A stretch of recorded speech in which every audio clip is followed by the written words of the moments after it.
In this video, how to fix can't able to uninstall because the Riot Client is still running error. Yes. So first, so for this issue, you need to go to Task Manager.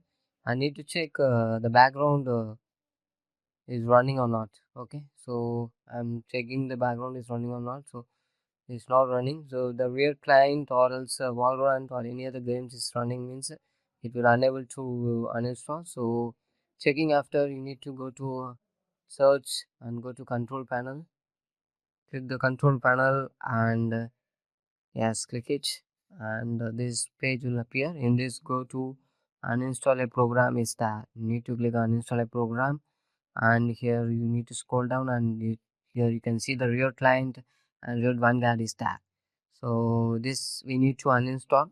So click it and uninstall it. If it is unable to uninstall, then next we need to go to other other one solution.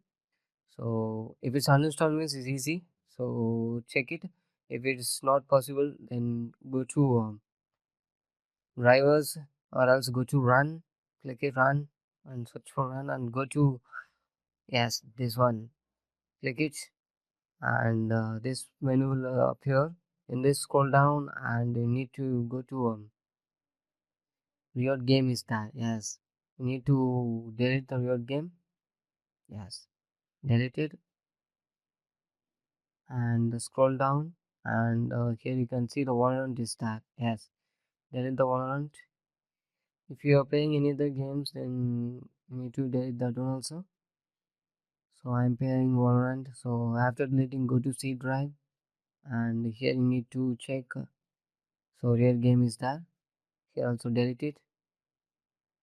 Yes, click as yes, want to permanently delete, click as, and after that you need to search if any is available or not.